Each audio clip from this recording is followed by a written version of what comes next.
Hello, hello. Badly Annotated Reader Society, episode 7. Here we go. I'm Hannah. And I'm Jess. And today we are going to go through some of our favorite reads for entertainment and convince you to read them based on a carefully curated list of quotes from them that we think might just draw you in. We've got a range of genres from romantasy to weird sci-fi to magical realism to murder mystery. So there should be something for everyone. But even if none of these books pique anyone's interest, at least this will be a fun little break for you to sit back, relax, grab a snack, maybe pick up a crochet project, or maybe you're listening to this just to spice up your monotonous drive to work. Whatever the case may be, we're here to hang out. Yeah. So, we love it. Little earworms in your everyday life. Yeah. Before we get started though, Jess, how are you doing? I'm doing pretty good. Okay, so on my way to work this morning, I saw a pile of plants on the ground with a for free sign beside them. And I thought, you know what? If that's still there when I'm on my way home later, it's a sign that it is meant to live with me and be my little plant baby. Because there was no way I was carrying a plant all the way to work and have it hang out with me all day and then carrying it all the way home. So it had to wait. And you know what? It was still there. And so I carried this little tree all the way home. It's literally just one really tall, really skinny trunk for like 1.5 feet and then a whole bunch of leaves on top. I think it's great. So it's beautiful. What's the plant's name? Like the type of plant versus what I named it? No, I'm asking what you named it. I have not yet named it. It has been in my house for 3 hours. Well, what are we gonna call it? What are we thinking? It looks like a Bartholomew to me, Bart for short. My last plant is named that because that is the name that everybody picks for plants. And I asked my friend Emily to name my last plant. She also said Bartholomew. Okay, well then Frankie. Okay. Frankie it is. That's cute. That's like Frankie. It. Well, I found Frankie on the side of the road today, so it was a good day. How was yours? Wow. That's great. My day was good. I went to a high tea for my mom's birthday. Oh. That was a lot of fun. I ate too much, and I had an ungodly amount of tea. I think I had like 3 pots of tea to myself. Damn. Yeah, it was really good. I had a great time. That's the only meal I've had today, and it probably will stay that way. Hey, if it floats your goat. Yeah, it does with all that tea. Yeah. So, so yeah, we're, vibing. The first week of school was fine. I only had 1 day so far because the school year started on a Wednesday, and I only have the only class I have in the other half of the week is Thursday. So wow, I've had 4 days so far. Oh yeah, how's it going? It's going good. It's going good. I have 10 different classes. What? Yeah. Holy shit. Yeah, it's a lot, but all of them seem to be up my alley because I love organizing things. As Hannah very well knows, I used to force her to sort beads with me. I was not forced. I didn't feel forced. Well, no, she wasn't forced, but she chose to sort beads with me because that was like my special interest, and it just like helped me calm down because it gave me something so detail oriented to focus on. And she was like, "Cool, girl, let's do it." Well, because for me in friendship, like whatever we're doing is entirely secondary. I just like being in your presence, so it doesn't really matter to me what we're doing. I'm kind of down for whatever as long as we're not hurting anyone. Yeah, top tier safe space. But this course is all organizing information into where it needs to be with 100% accuracy. I see. And you can see how that scratches an itch in my brain. Absolutely. Yeah. So cool. So far, going great. Nice. 10 classes, can't even imagine. I'm taking 2 and already I'm like, okay, I can't. Yeah, it's a lot. I discovered that my online class, like the class that got changed to online, it got changed to online because my professor's a beekeeper and it's honey harvesting time. And so he can't be in Vancouver right now. He has to stay on his farm. So Stardew Valley of him? Wow. Yeah, he has to be there for the bees. Yeah, Which is like, yeah, he's just kind of a cool guy. fair. And so I'm looking forward to that class. And Nice. that class is on poetry, like romantic period poetry. And it's given by a beekeeper? Yeah, which is Wow. my favorite era of poetry, by the way. The Romanticism Ooh. movement, like Wordsworth and S.T. Coleridge and all of that. That's like my favorite poetry section of time. So I'm looking Nice. forward to it. That sounds lovely. Yeah, it'll be good. I'm looking forward to it. All right. So with that, now that we've established we're having a good week, we're on Hmm. that good energy. Slightly manic, but great time. Uh, yeah, so we're just going to run through our books. We'll give you a quick synopsis and then we'll go through our chosen quotes. I'm super excited. So, why don't you start us off? Yeah, so most of these books are ones that I have read in the past like 3 months or so.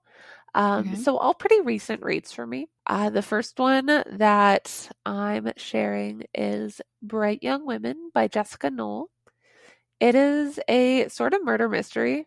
A serial killer from another state breaks into a sorority house in Florida, murdering two, seriously maiming three, and the story shows the aftermath immediately after, as well as 43 years later, as well as I think it's like 7 years before. Okay, that's crazy. Yeah. You're really just starting it off with a bang here. Yeah. Yeah. All right. Okay. So this book was great, by the way. While I was reading this book, is when I actually talked to some people that used to have access to an FBI library. Oh, right, you told me about that. Yeah, that was super cool. So this book it's still like fresh in my heart. Yeah. Okay. Yeah. Okay, Okay. cool. All right. So they will call you hysterical no matter how much dignity you have, so you might as well do whatever the hell you want. Page 77. Wow. Yeah, classic. Yeah. Yeah, you Love just that gotta. energy. Yeah, exactly. Do what you're Right. going to do. They're going to talk Exactly. anyways, to give them something to talk about. Exactly. So, Yep. role model quote. Yep. All right. So, this one, I related to it on a spiritual level immediately. And that's not Oh. something I say often. I was gonna say, yeah, this must be a good one then. Yeah. Yeah. Are you ready? Yep, I'm ready. Okay. These are lies told by women with occasionally imperfect skin. Pimples leave marks behind whether you touch them or not, and they clear up in 1 or 2 days if you wait until they're at their ripest to release them. Only rookies pick when the blemish is freshly forming, and this I can confirm will extend the life of the bump. Page 128. What? Like what? Is that like an extended metaphor, or was she literally talking about pimples? No, she's literally talking Oh. about struggling with acne.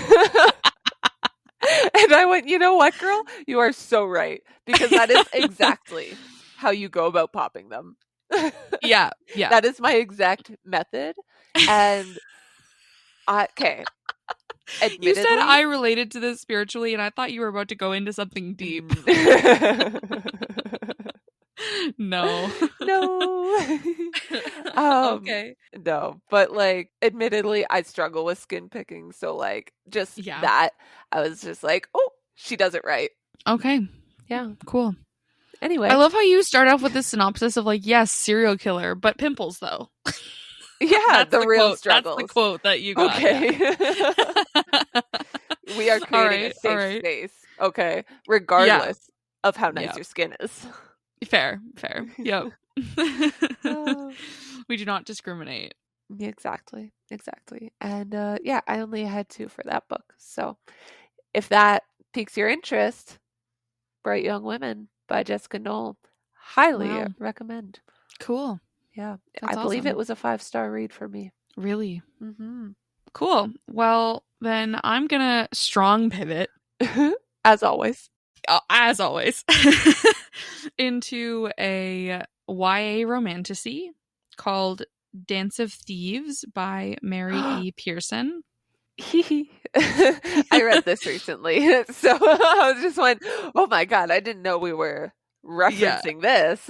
Yeah. Okay, Well, because okay. it's one of the few that I have where I did your like annotation method you told me about where like you highlight things and then you color Yes. the edge of the page. Yep. And it was one of those ones where I hit a certain point where I was just reading so fast I couldn't even stop to highlight. So like the last like quarter of the book is completely blank. And I had a lot of good quotes in there and I knew that. Iconic. So I went flipping through looking for them. Love that. So they sort of have to do with various things for the quotes, but as for the book it follows Kazi, who is a soldier for the queen of the kingdom that she is from.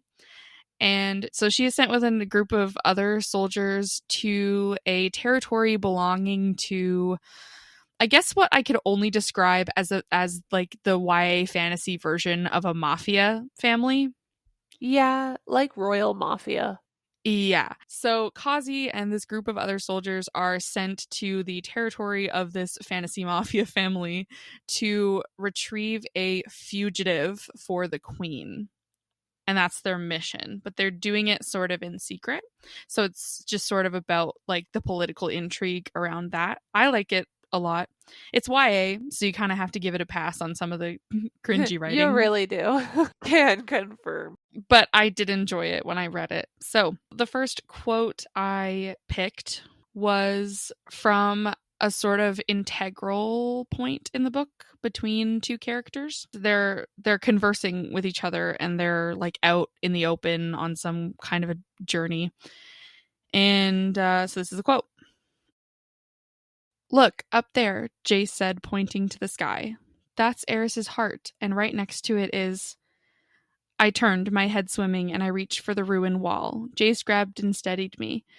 "I just got up too fast," I said. He gazed down at me, I knew, not buying it. He had known about my strange uneasiness ever since that first night when he had asked me for a riddle in the forest. "What did they do to you, Kazi?" His voice was low, earnest. Even in the dim light, I was able to see the worry in his eyes. I pretended I didn't know what he was talking about. "Who did what?" "Who made you afraid of an open world, an open sky? Was it Venda, your parents?" "No one did anything," I answered quietly. "Then hold on to me," he said. "Let me show you the stars." Page 111. That one was what sold me on the book.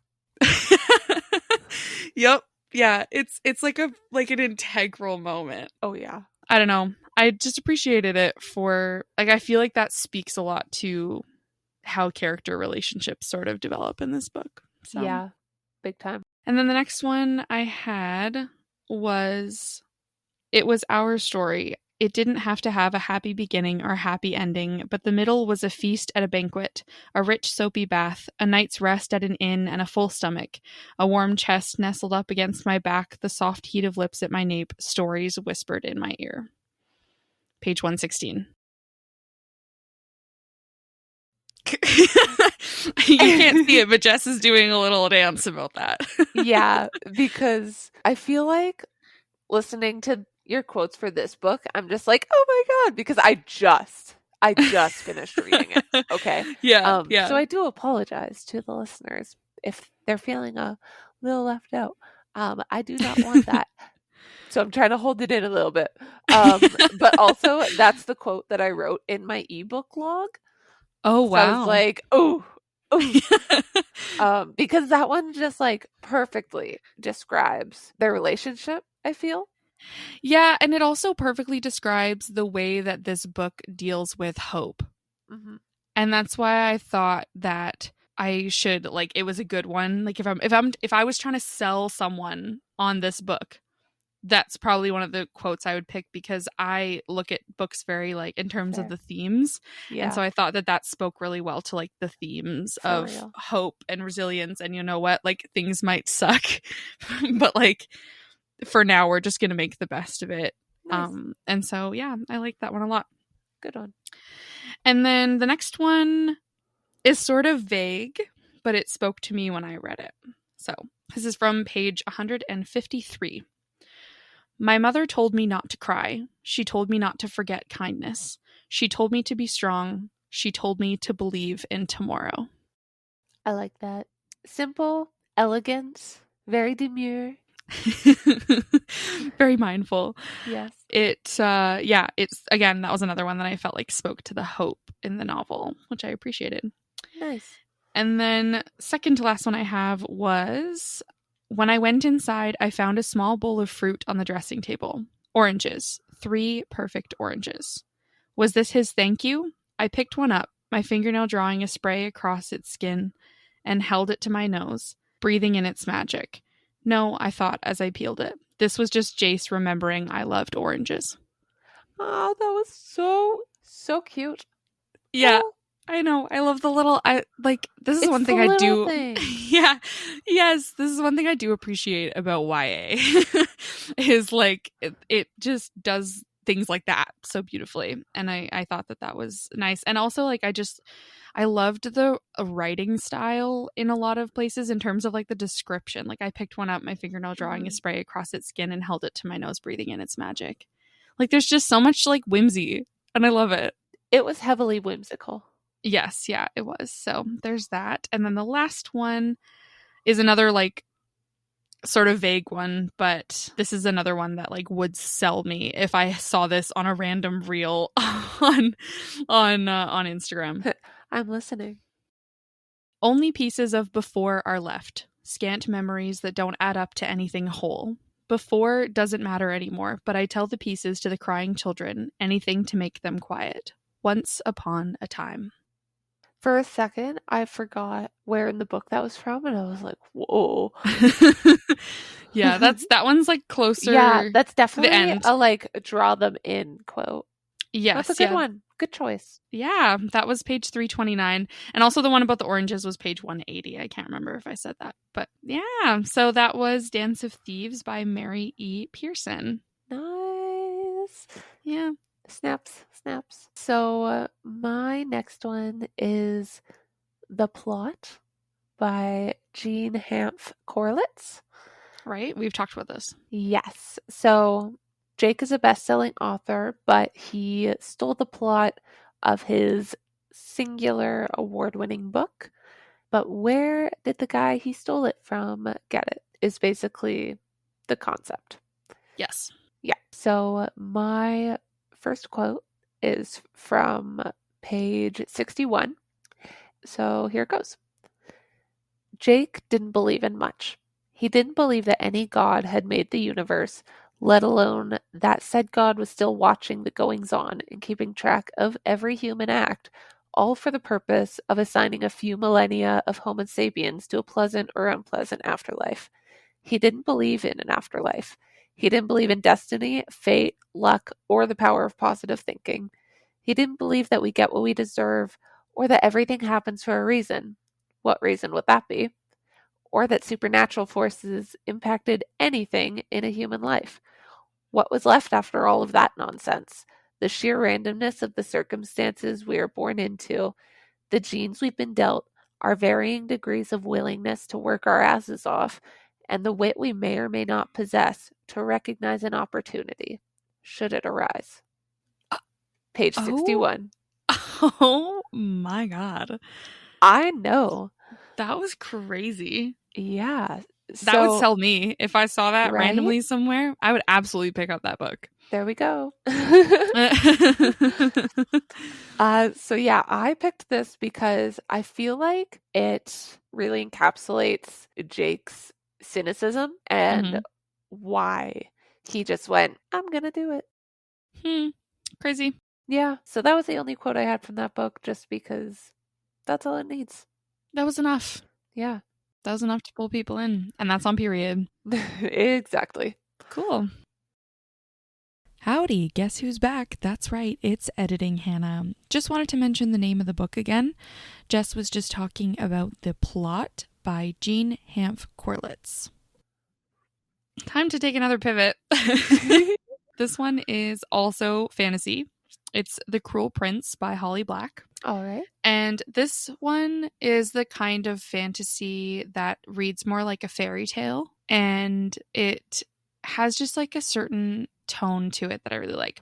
So it's about a human girl who ends up being adopted by a general in the fairy realm, and she has to grow up in the fairy realm. But the thing about the fairy realm is that it is not as nice as it sounds. It is cutthroat, it is ruthless. The only humans that are usually in this world are slaves. And the only reason that she doesn't end up working in this place is because the fairy general who adopts her has status. And so she is essentially treated like any other of the children of the fairy people who have status, because she is a half sister of his actual daughter. Okay. So it's about her and her like fight for survival in this weird position that she's in, because humans are really heavily looked down upon and are often like really harmed. Like it's hard to survive as a human in fairy. So it's about her and her fight for survival and power, and to just find her place in the world, because she was taken from the human world so young that she doesn't feel like she fits there either. So it's just about her trying to figure it out. Classic fish out of water story. Yeah, exactly. So the first quote, this is one one of my favorite moments early in the book. It says, "Near where I am standing, a tiny fairy girl with a clock of white hair like that of a dandelion and a little knife cuts the strap of an ogre's belt. It's slick work. A moment later, his sword and pouch are gone. She's losing herself in the crowd, and I can almost believe it didn't happen. Until the girl looks back at me. She winks." That was page 19. Very like, ooh, who is she? Yeah. And it's not even like a really important character. It was Oh. just like it was just Well, I was it was interested. just a moment that struck the protagonist. Well, it struck me too. It's the first moment where you kind of see that like there's like an underbelly of some Okay. kind going on in like the Okay. political intrigue of this world. Gotcha. So I liked it a lot. And then the next one, I do need to give a little bit of context. This is after the main character does something out of character to speak out against the fairy family that has forcibly adopted her. They've essentially kidnapped her, and then they raise her, basically. So she's not obedient for one of the first times in the book. So the quote is, "Taryn's eyes go saucer wide. Vivian has a small smile on her face. She takes a minute sip of tea, and then she raises the cup in my direction in salute. The seamstress is looking down and away, leaving us to our private family moment. I cannot seem to contort myself back into the shape of a dutiful child." Ooh. Oh! Like, ooh, okay, go Jude. Yeah. Oh, being able to set your own boundaries like that really is that exact feeling. Yeah. She's like, you know what? Actually, I was kidnapped and that was messed up. And so I'm not going to do this anymore. Go off. Yeah. So I love that for her. Yeah. That was on page 147. Okay. Then we very quickly get to the real badassery on Ooh. page 150, where she is in her room and she's kind of just like musing to herself about like the plans that she's starting to enact to like become more powerful. Like she's like, I don't want to just survive. I want to be like, she's made the decision. Like I want to gain power for myself and just like find my place. Gotcha. So the quote is, "Mithridatism, it's called. Isn't that a funny name? The process of eating poison to build up immunity. So long as I don't die from it, I'll be harder to kill." Wow. Yeah. That gave me chills. That was pretty badass. Yeah, she's pretty badass. I think I gave this book like 4.25 stars or something like that. Like I really enjoyed it. Nice. And what book was it again? That is The Cruel Prince by Holly Black. And I have one more quote for you. Okay. That is kind of funny. Again, speaks to the main character and her like badassery. Her name is Jude, by the way.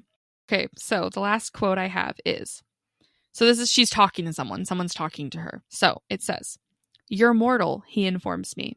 In his other hand, he's carrying an empty goblet, tipped over absently as though he's forgotten he still carries it. "It's not safe for you here, especially if you go around stabbing everyone." Well, yeah. That's page Good 251. Good advice. So, yeah, that's The Cruel Prince by Holly Black. Nice. I like that. I was very intrigued. I forgot for a moment that this was a fantasy. Yeah. Very nice. Very nice. Well done. Loki Well wanted done. to read it, didn't you? For a second there, yeah. That was the Oh my goal. goodness. Well, look at that, ladies and gentlemen. She's getting there. Well, okay, this episode idea was my idea. So really the Mhm. plot is being revealed. I'm just scheming to get you into fantasy Yeah. very This slowly. isn't actually to get other people to read our favorite books. It's just so she can psyop me. Yep, into reading fantasy. Yeah. That's all the whole podcast is, really. Oh, you're revealing my schemes. I figured you out. All right, what's the next one you got for me? So, next one is Boy Parts by Eliza Clark. This one, it's a contemporary, okay? Okay. And it's about a photographer in London who photographs men nude, and also her life is falling apart. Oh, okay, cute. Yeah, Love that for her. exactly. So, you know, those contemporaries where it's sort of like just a portrait of where someone's at in their life. It's sort of like that, okay? Okay. Like similar to like Cleopatra and Frankenstein by Coco Mallore's type feeling. So, I have a small handful of quotes. The first one is, "This is a white as fuck club, and I know I'm white, but there's a lot of white peopling in a very small area. Like it's some very, very densely packed mayo, you know? Densely packed mayo, jiggling about, doesn't know what to do with its arms, doesn't know what to do with its feet, undulating loosely, barely in time to the rhythm." Page 59. I just had to stop myself from cackling as soon as you got to mayo. I feel personally called out. Very densely packed mayo. That's hilarious. That's a good Yeah, one. isn't it? And this is like the main character's like inside thoughts. Yep, first person. Well, she's funny. Yeah, she's a real delight. All right. Yeah. Oh, that was great. Yeah. So next quote is just a few pages later. That was page 59. This is page 63. Okay. "And I watch her hoover up that line like the sesh gremlin I know she is. Fuck morals." Fuck morals. All Fuck right. them. Hedonism all the way. Yeah. And so, quote number Okay. 3, same page, page Okay. 63. "The night is young, and I have so much cocaine in my bra." Oh my god. Wow, when you said her life is falling apart. Yeah, I cannot stress that enough. I literally cannot. That is understating it Oh my god. extremely. Okay, Uh, that was great. And yeah. do you have one more? No, that was it. That's all you need to know about the book to want to read it. Perfect. You're intrigued, are you not? I am. Yeah. Wow. Yeah. Yeah. Okay, that's a good one. Oh my gosh. Again, just wanted to give you the name of the book again. That was Boy Parts by Eliza Clark.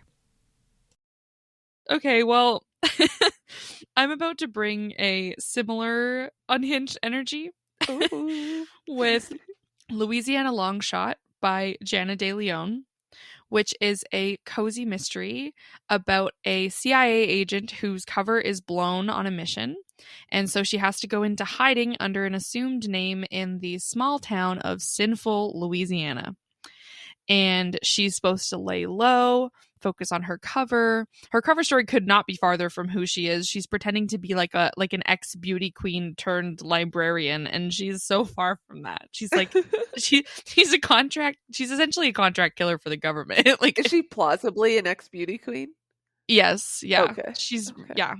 But she that's like where the similarities between her and her cover end. like Gotcha. I like just had to she check. yeah. Yeah, so she's gone into hiding with this cover that she's having a really hard time acting in. And so she's supposed to lay low. So already she's kind of out of place. And then the house that she's staying at as part of her cover comes with a dog named Bones. Nice. And she's there, she's laying low, and within the first few days, Bones decides to go into the backyard and dig up a human set of bones. I was gonna say, what does Bones find? Yeah. Yep. And so much for laying low. Yeah. So that's sort of where our mystery begins. So, part of her sort of crew of solving mysteries is a couple of little old ladies named Idabelle and Gertie. Love So them. these are our central characters. Our main character's name is Fortune, by the way. Hate that. Well, it's short for Soldier of Fortune because she has the highest kill count in her CIA team. So people just call her Fortune. We never actually learn her real first name. Okay. Yeah. So they call her Fortune. Yeah. So they're solving this mystery. So this is the first quote I have is in a conversation where they're talking about the victim. Here we go.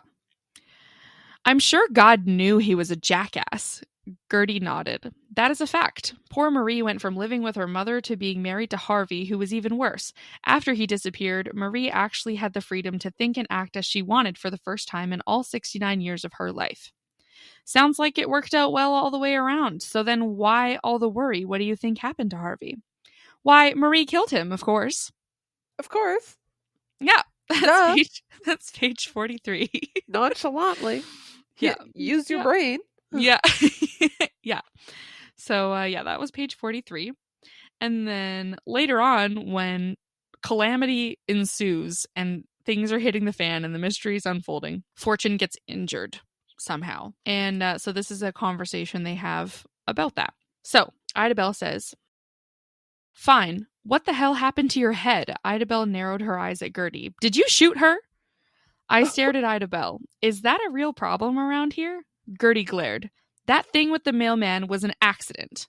Uh-huh. And what about the thing with the dishwasher repairman? Gertie grumbled and went back to dabbing at my scalp. You have a couple of mishaps and everyone's labeling you. How many men has Gertie shot? Nobody knows. That's page 114. Okay, And I Gertie. felt like that was perfect for Gertie. I love Yeah. Gertie. I talked about her in episode Robust. 3, I think. I think so. Yeah. Yeah. Yeah. So there's that. And then the last quote I have is from the main character when they're like doing something or other. And for the sake of spoilers, I'm gonna change the name of the person they're talking about slightly. So so you don't know exactly what's going on. Give them a really funky name so it's like very obviously fake. Like Bartholomew. Bartholomew. Okay. Callbacks. All right. At the moment, I needed to conquer only a small living room without anyone dying. Unless it was Bartholomew. My mind flashed back to that bruise on Gertie's cheek. I would enjoy killing Bartholomew, but it would definitely make my situation more difficult. I shook my head. Who was I kidding? Killing Bartholomew would blow my cover altogether, but I could deal with that later. That's page 228. Yeah, yeah. Like, Yeah. you know what? That sounds fine. This is the plan. Yeah. Yeah. Our main character's a little unhinged. Yeah. That's from Louisiana Longshot by Jana De Leon. If you want Nice. a cozy, crazy time, that's the book series for you. There's like 28 books in the series. Oh my The god. last one came out this week. Oh wow. New release. Yeah, the author releases like 2 to 3 of them a year. Wow. That's is she an Amazon author? No, she is self-published, I think. Oh wow. But they're short mysteries. Okay. They're like anywhere between 250 to like 300 pages. Gotcha. I enjoy them a lot. Love the audiobook with the accents, the southern accents. Ooh, you do love an accent. I do love an accent. So yeah, that's Louisiana Longshot. Very nice. Mm-hmm. So my next one, we are switching it up. We are going nonfiction. Oh, Exactly. okay. And these quotes are from Under the Knife. A history of surgery through 28 remarkable operations by Arnold van der Laar. And so, honestly, self-explanatory title. Yep. Tells Yeah, you exactly what it is. exactly. It does not get more clear than that. So I'm just gonna jump right into the first quote. The first quote does have Latin in it, so please excuse my very poor accent. Yep. Tulp writes, Scroto suspension a fratre ut calculo formato a sua sinistra, which translate to, the brother held the scrotum up so that the stone was held in place with his left hand. From this pidgin Latin, however, it is difficult to determine which of the two men had their index finger in Jan's rectum. Page 21. What? This is okay. No, no, no. I'm having yet another one of my many, many Jess, what the fuck are you reading They were moments right now. removing kidney stones, and the way they used to do that was from below. Oh. Yeah. And Okay. so to get the stone closer to the surface, they would insert a finger and physically push it. No, no, no, no, no. I don't want to hear about that. I don't want to But hear they had to hold other anatomical parts out of the way. Okay. Mm-hmm. Yeah. Okay. And this is why I decided to include a nonfiction despite us Fair. usually reading fiction. Mm-hmm. Because nothing gets a reaction better than reality. Oh my god, okay. We need to get that quoted and put on badly annotated merch shirts. There we go. That'll be the Team Nymph catchphrase. The slogan. Oh my gosh. Okay. Okay. So, quote number 2. While philosophers in antiquity spent their time thinking about noble questions like the essence of being or the ideal form of state and ethics, the great medieval thinkers concerned themselves with the issue of the foreskin. Page 41. Okay. Yeah. You know, there were a few ways that could have gone, right? There was a number, yeah. That was not one of what I was expecting. Okay, perfect. Yeah. When you think about it, like medical history is so insane. It's so cool. I love medical history. For those that don't know, I'm in a medical course. So Yeah. learning like I'm currently in a medical terminology course as well. So certain words like the Latin in that sentence, when I was going back and pulling my quotes for this episode, I was like, oh, I recognize bits and pieces of these words now, and that's pretty crazy. Like Cool. specifically sinistra, because they thought that people that were left-handed were evil, and that word sinistra means left, as in sinister. That's interesting. Fun Yeah. fact. Fun The fact. more you know. There you go. That's your medical terminology lesson for the day. You have come so far from suggesting that the root word of pathetic is pathet. I know. I think about it every day, at least every Thursday when I have that class. Wow. Wow. She's a student. She's a student. She really is. All right. Is there any more from that book? There's one more. There's one more. Okay. Hit me with it. This one's a doozy. The Pope was to undergo surgery on his anus by a surgeon called Vercelli. He claimed that Alfonso had bribed the surgeon to inject poison into His Holiness's rear end during the operation. At least this is what the unfortunate Vercelli had confessed during his interrogation in the torture chamber. The surgeon was quartered, but that was only a triviality. Page 62. Oh my god. Yeah. Was there ever any poison, or was this poor man just quartered for no reason? It was not confirmed. Well, did the Pope die? Like, there's no poison. No, he got his anus surgery by somebody else, who I believe later operated on him, like, later in life as well. Like, he became the go-to surgeon for this Pope. Just because someone said, oh, this man was bribed, let's quarter him? Yeah. Jeez. I believe this is also the Pope that received the highest number of surgeries in his lifetime as well. That's crazy. Yeah. History in general is crazy. Like, we were really out here doing some crazy shit. Yeah. Did you know that there used to be a surgery to reverse a circumcision? What? Yeah. No, mm-mm. I'm gonna Mhm. stop you there. We don't need to talk about No, that's you just need to know that it's possible. that. Okay. Okay. That's something I won't be looking into, personally. I just need other people to have this information in their heads with me, or else I just like drive myself crazy with it. So I'll just spit it out. I can't believe you've just done this to me. Okay. Yeah. Well, Yeah. Sorry about that. thanks for that. No, it's fine. I'll live with it. Yep, I do. I'm taking it in a super different direction. Okay, great. From the 28 Remarkable Operations by Arnold Vandelar. Yeah, surprisingly. I know it comes as a shock, but I read different things from that. Oh. So this one is also a mystery. It's called Finley Donovan is Killing It by L. Cosimano. And this one is about an author who is sort of a struggling author. Her life's kind of a mess. She has 2 kids. She's a single mom. And she is in a restaurant talking to her agent about her most recent book. And she's a mystery writer. So she's talking about the murder that takes place in her most recent book.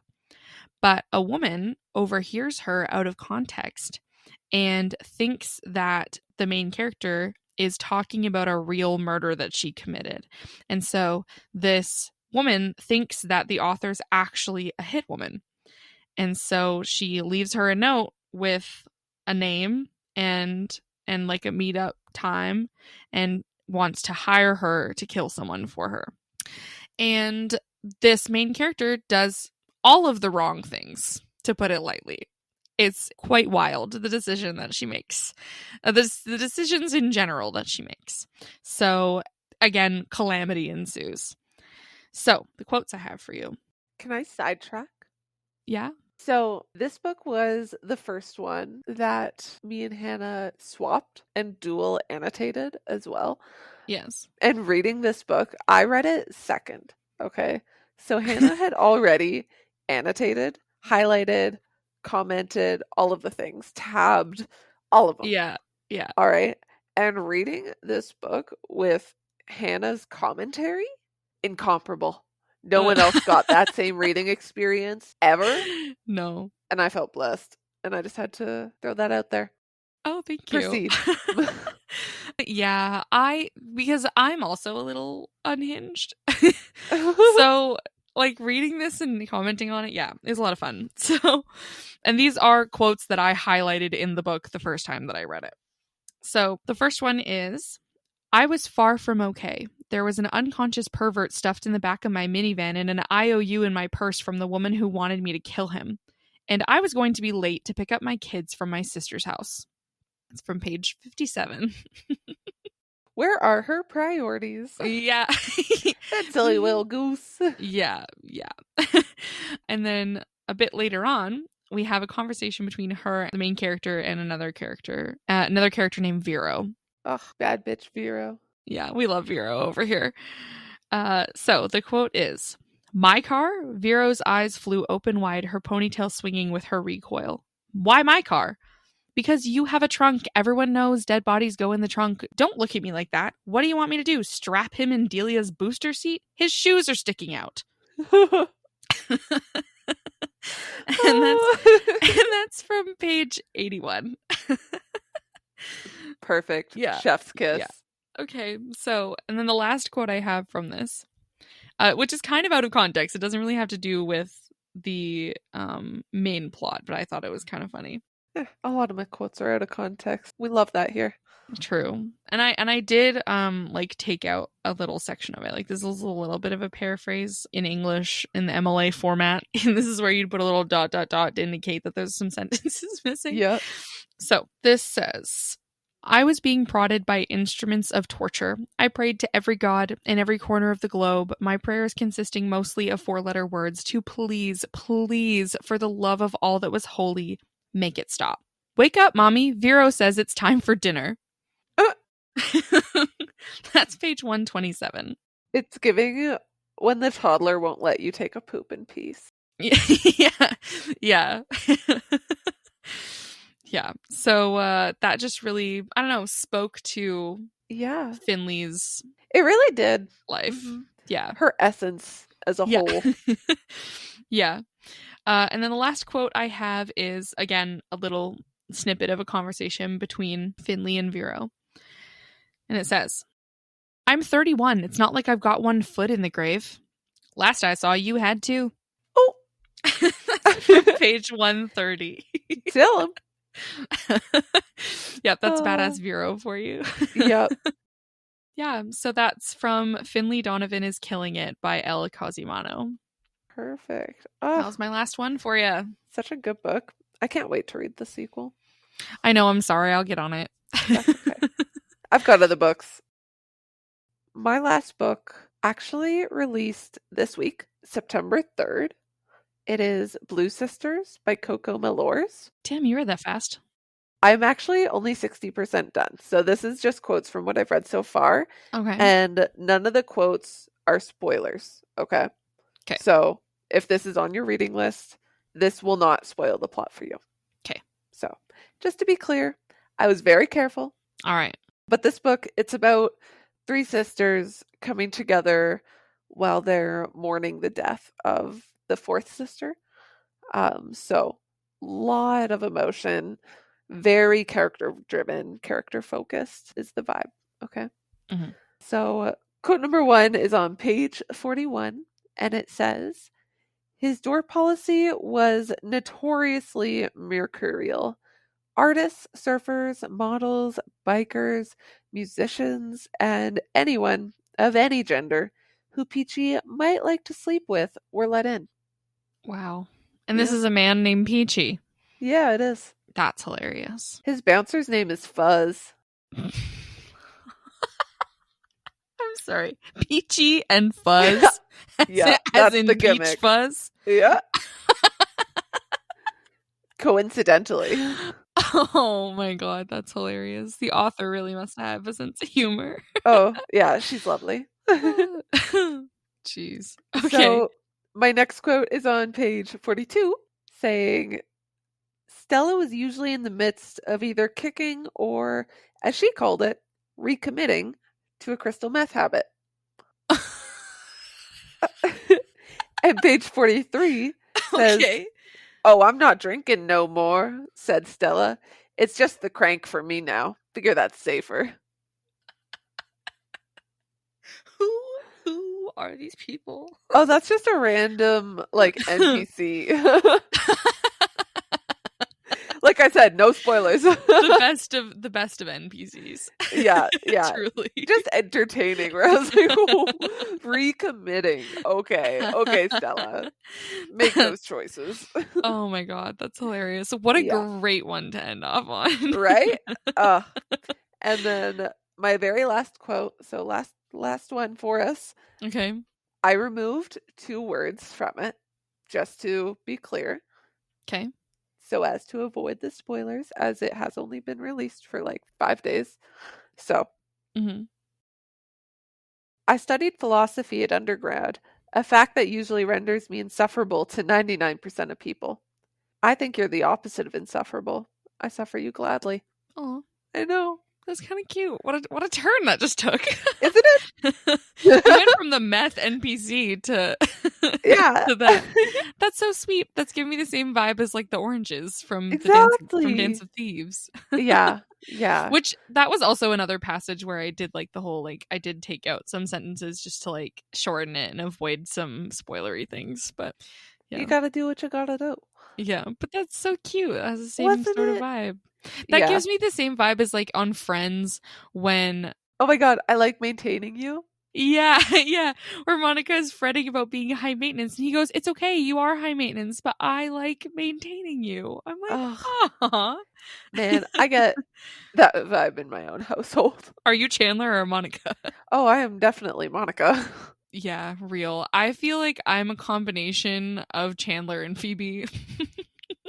Well, I feel like in reality, it's like a mix of Phoebe and Monica, which Mm. turns out real weird. Yeah. But definitely the high maintenance aspect of Monica in that specific Yeah. reference. But yeah, that was Blue Sisters by Coco Malors. So if anyone else has read that, I'll probably have finished it by the time this episode comes out. So please message me to talk about it because I don't know anyone else that's read it so far. So this is my call out for people to chat with. Yeah. Cool. All right. Well, I wanted to just really quick say the titles of my book list again, just in case, just so that nobody would has to go back through it. So the ones I talked about were Dance of Thieves by Mary E. Pearson, The Cruel Prince by Holly Black, Louisiana Longshot by Jana De Leon, and Finley Donovan is Killing It by Elle Cosimano. And the ones that I spoke about were Bright Young Women by Jessica Knoll, The Plot by Jean Hamp Corlitz, Boy Parts by Eliza Clark, Under the Knife, A History of Surgery Through 28 Remarkable Operations by Arnold Vandelar, and Blue Sisters by Coco Malors. Cool.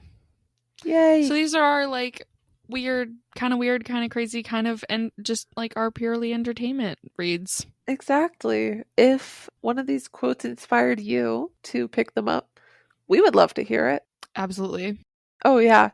That object permanence blows my mind every time someone says that I inspired them to read anything. So Oh, I yeah, you dare have you. quite the Blow my fan base mind. over here. Yeah, I can't believe it. Someone read House of Leaves because of me. Insane. Yeah. Insane. That's a big book. Props. Yeah, yeah. So yeah, let us know. You can find us on Instagram and Threads, both at Badly Annotated Pod, or you can email us at badlyannotatedpod@gmail.com, or you can find all of our streaming and socials through the link tree in our Instagram bio. And with that, best wishes, kindest regards, Sincerely, Jess and Jess and Hannah. Hannah. Woo!